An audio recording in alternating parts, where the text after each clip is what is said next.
अस्सलाम वालेकुम स्टूडेंट, हम ये प्रूफ देख रहे थे x n minus a n over x minus a with limit x approaches to a is equals to n a n minus one. उसमें हमने क्या कहा था कि हम इसको डिवाइड करेंगे, डिवीजन हमने स्टार्ट की थी यहाँ तक, ठीक है। अच्छा, अब स्टूडेंट आप देख सकते हैं कि ये इसी तरह से मुसलसल जो है वो चलता रहेगा चलता रहेगा चलता रहेगा, ठीक है। तो हम यहाँ से इसको जनरलाइज कर सकते हैं। आप देखें इधर ए की पावर कुछ भी नहीं तो ए की power zero, n minus one, a की पावर यहाँ वन है तो एन माइनस टू, ए की पावर टू है तो एन माइनस थ्री, आगे क्या आएगा ए की power three n minus four, आगे क्या आएगा ए की power four n minus five, up to so on चलता जाएगा, ठीक है। ये आखिर तक इसी तरह से अगर आप इसको देखें ना तो ये चलती जाएगी इसी तरह। ये जो टर्म्स आपको नजर आ रही हैं, अगर मैं इसको कंटिन्यू कर दूं यहाँ से तो ये स्टूडेंट आपको इस तरह से ये कंटिन्यू करते करते ना ये आपको बिल्कुल आखिर में टर्म जो है वो आखिरी जो टर्म होगी वो आपको मिलेगी ए एन माइनस वन मिलेगी, ठीक है। अब उसकी वजह क्या है कि x की पावर में से तो चीजें जो है वो क्या हो रही हैं, डिक्रीज हो रही हैं, ठीक है, डिक्रीज हो रही हैं। मैक्सिमम पावर क्या n माइनस वन है ना, तो कम होते होते a की पावर n माइनस वन रह जाएगी, ठीक है। तो ये आपको, ठीक है। अब यहाँ से एक चीज आपने स्टूडेंट देखनी है कि ये जो है इसको क्वोशंट कहते हैं। ये हमारे पास क्या होता है, ये क्वोशंट होता है, ये डिवाइजर होता है, ये जो अंदर डिवाइड हो रहा होता है उसको डिविडेंड कहते हैं, और लास्ट पे जो आंसर आ रहा होता है वो क्या होता है, रिमाइंडर होता है, ठीक है। ये मैं आपको इसलिए बता रहा हूँ कि अभी चूंकि मैं लगाने लगा हूँ डिवीजन एल्गोरिदम, ठीक है। तो यहाँ मैं लिखूंगा by division algorithm, by division algorithm. अच्छा, डिवीजन एल्गोरिदम में क्या होता है जी, हमारे पास जो डिविडेंड होता है, मतलब जो चीज डिवाइड हो रही होती है वो इक्वल आती है हमारे पास कोशंट इनटू डिवाइजर, मतलब जो चीज डिवाइड करती है, और प्लस यहाँ पर रिमाइंडर आ जाएगा, ठीक है। हमारे पास क्या आएगा, रिमाइंडर आएगा। अच्छा, अब जो चीज हमने डिवाइड की उसके अकॉर्डिंगली हम सारी चीजें लिखें। सबसे पहले हमने डिविडेंड लिखना है। तो डिविडेंड क्या है, जो चीज डिवाइड हो रही होती है, तो ये चीज डिवाइड हो रही थी ना, x n minus a N, तो हम वो लिखेंगे x n minus a N. अच्छा, फिर कोशंट और डिवाइजर है तो पहले हम डिवाइजर लिख, इससे कोई फर्क नहीं पड़ता, लेकिन डिवाइजर चूंकि छोटी वैल्यू है तो पहले लिख देते हैं डिवाइजर। ये आपको डिवाइजर मिल गया तो इसको अपनी जगह पे लिखेंगे, डिवाइजर एक्स माइनस ए। फिर जी कोशंट जो है, कोशंट अगर आप देखें ये आपके पास पूरा कोशंट है, वो आपको नजर आ रहा है, मैंने आपको आगे जनरलाइज भी करा दिया। तो वो आएगा x n minus one plus a one x n minus two plus a two x n minus three, a to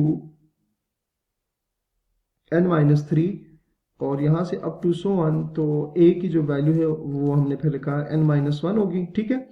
यहां तक आपको समझ आ गया। प्लस रिमाइंडर का मतलब रिमाइंडर जो चीज बच जाती है, ठीक है।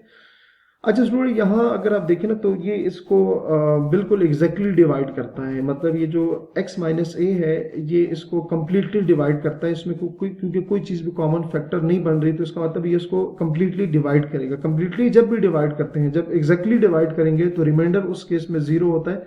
तो अब चूंकि हमें यहाँ, आप इसको ऐसे समझे क्योंकि हमें यहाँ n की पावर तो पता नहीं है ना, लेकिन हमें इतना पता है कि x माइनस ए जो है ये x n minus a N को एग्जैक्टली डिवाइड करता है। तो जब कोई चीज एग्जैक्टली किसी दूसरे नंबर को डिवाइड करती है तो अंडरस्टूड है कि उसका रिमाइंडर क्या होगा, जीरो आएगा, ठीक है।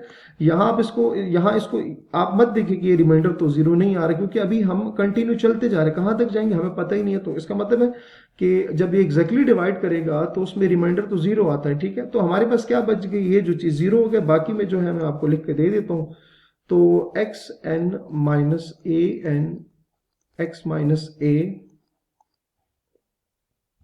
X n minus one plus a one x n minus two plus a two x n minus three up to so on a n minus one आ गया, ठीक है। अच्छा, अब जो प्रूफ है हमारे पास, प्रूफ में अगर देखें ना तो x n minus a N किस पे डिवाइड हो रहा है, एक्स माइनस ए के साथ डिवाइड हो रहा है। तो हम इसको दोनों साइडों को, ये जो हमारे पास ये जो रिजल्ट आया है,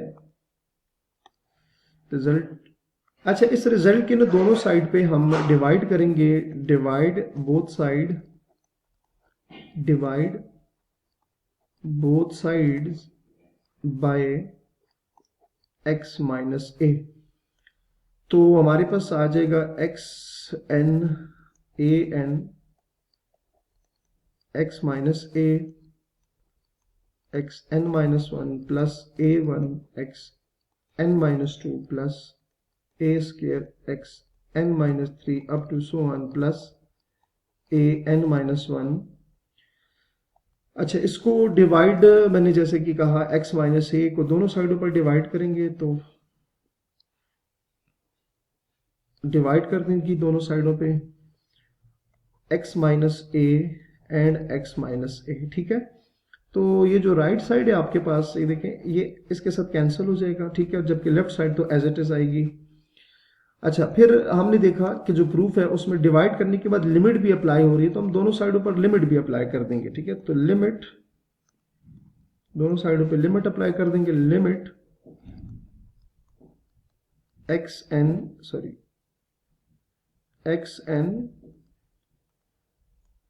minus a n over x minus A, limit जो चीज हमें चाहिए, लिमिट थी x अप्रोचेस टू सी, नहीं sorry, x approaches to a, तो इधर भी x अप्रोचेस टू a करेंगे, और बाकी जो है x n minus one plus a one x n minus two plus a two x n minus three up to so one plus n minus one. ठीक है, सो हमारे पास ये जो आंसर है ना, ये राइट साइड पे अब हम लिमिट पुट करेंगे, जहां जहां x होगा वहां e की वैल्यू पुट करेंगे, तो left side will be equals to, जो लेफ्ट साइड है हमारे पास, limit x approaches to a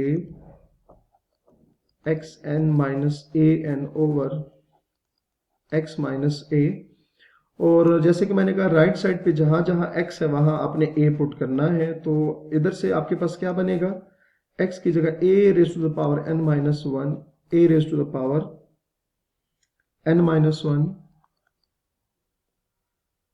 और उसके बाद यहां अगर देखें a1 plus x n minus two, a1 x की जगह तो a आ जाएगा, n माइनस टू प्लस फिर यहाँ a स्क्वायर, x की जगह a आ जाएगा, n माइनस थ्री, और ये चलते चलते लास्ट पे ए एन माइनस वन आ जाएगी। ठीक है, so limit will be equals to x n minus a n x minus a, इसको कंबाइन जो टर्म्स हो रही हैं इसको कंबाइन करेंगे तो यहां से आ जाएगा ए एन माइनस वन, इसको भी कंबाइन करें तो ए एन माइनस वन, और ये लास्ट पे क्या आ जाएगा, ए एन माइनस वन आ जाएगा। ठीक है, अच्छा, ये टोटल कितनी टर्म्स है जी, ये हमारे पास n टर्म्स हैं। ठीक हो गया, तो इसको इंशाल्लाह अगले लेक्चर में हम यहाँ पर कंक्लूड करेंगे। तो अपना बहुत सारा ख्याल रखिएगा। अल्लाह हाफिज।